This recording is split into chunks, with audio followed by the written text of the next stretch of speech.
I think we can all agree that Pierre has a lot of critics.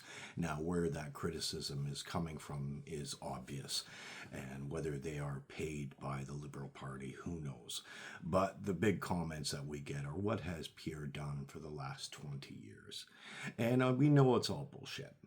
But I want you to listen to a quick video.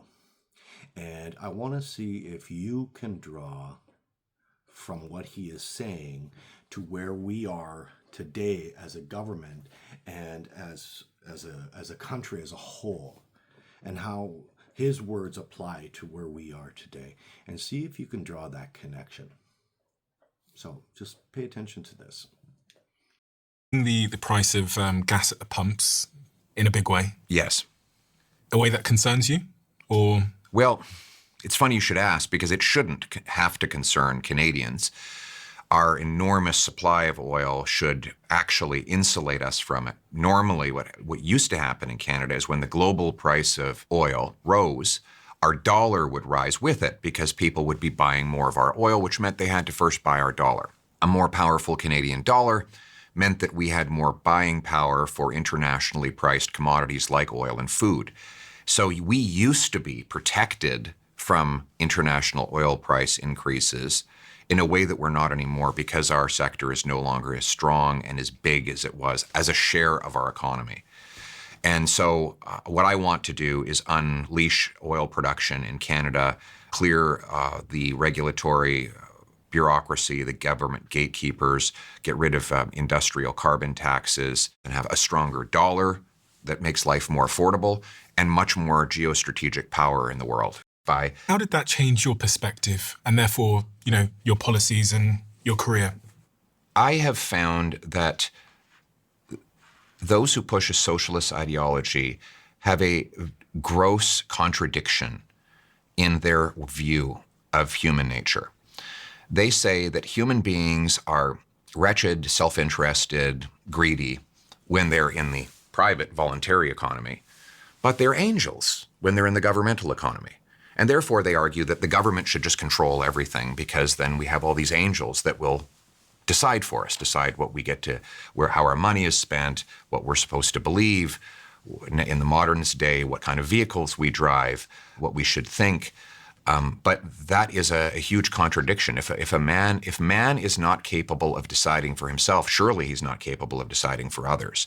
And I think the worst vices in human nature come out when there is too much power and concentrated in their hands. Absolute power corrupts absolutely. Just need where we're creating cash at a far faster rate than we're creating the stuff that cash buys. We've, in Canada, increased the number of homes over the last 10 years by 13%, but we've increased the money supply by 100%. In other words, there is now the growth in the money supply is 8 times faster than the growth in the housing supply. Which means for the average person? That it bids up the price. Now, you might say, well, if everybody's equally getting their share of that money, then who cares? But they're not. There's something called the Catalan effect, which is that the first people to touch the money in a monetary expansion are those who are already wealthy and already connected to the financial system. So when government creates cash to fund its deficits, it doesn't just dump the bills out of an airplane into a suburban neighborhood. It injects it into the banking system by buying government bonds at inflated prices. And those who trade in those bonds are the first to get the cash. Those connected to the financial system are the first to borrow it. They get. So there you have it. What do you think? From what I get is he wants government to basically back off. He wants Canadians, myself and you, to live in a freer Canada. He wants us to be able to afford things that we used to. He wants us to open up businesses and be successful and not have to worry about government overreach and government stepping down and holding back progress of hard work. You see, unlike this Liberal government over the last 12 years, they have been fighting hard, one, to silence critics. And they do that by silencing Pierre, by discrediting him, by slandering him with these media campaigns. And CBC is, well, they're on the take and they help. But have you noticed how the Liberal government in general doesn't give a crap about you? They don't give a crap about me. It's personal agenda. It's personal power and holding on to that power. Just look at the recent laws that they're trying to pass.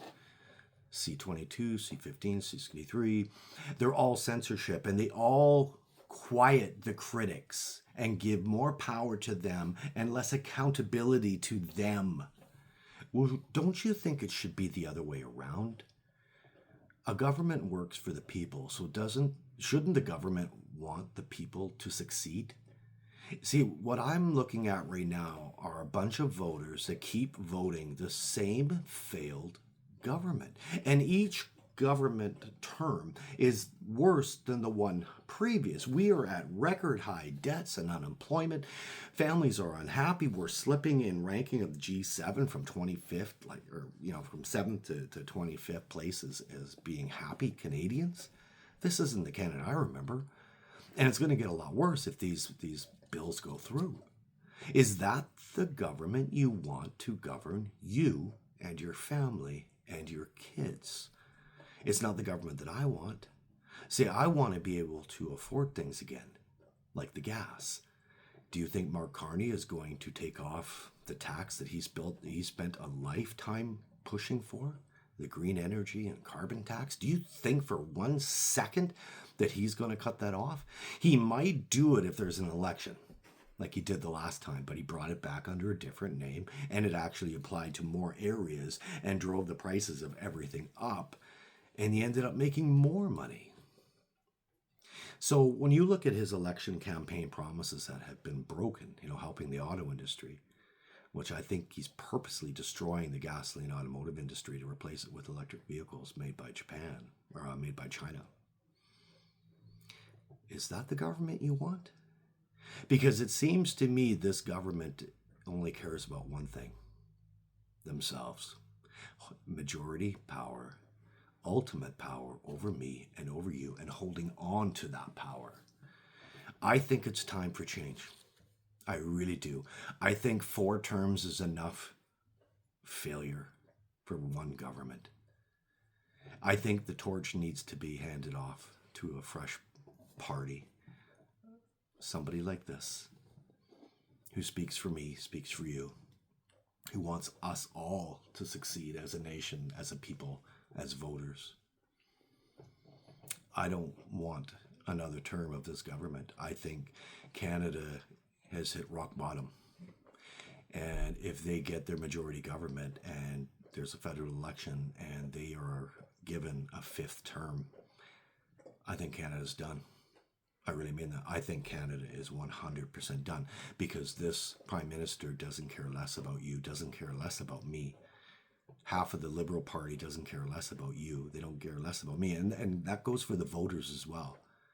How voters can accept corruption and failure time and time and time again, it makes you wonder what their motive is for voting Liberal. So it's mind-blowing. We're going through something that I've never seen in 50 years in Canada. So what do you think? Do you think it's time? I mean, Pierre Poilievre, his last couple of interviews have been pretty powerful stuff, and I like what he said here. I think it applies to everybody, and he can immediately help everyone tomorrow. If he had a majority government, or he had a government, I think that within a few days, we would see the cost of gas going down. I can tell you that right now, but not with this Liberal government. It's going to continue to go up until 2030 with their carbon pricing taxes and all that other stuff. So what do you think?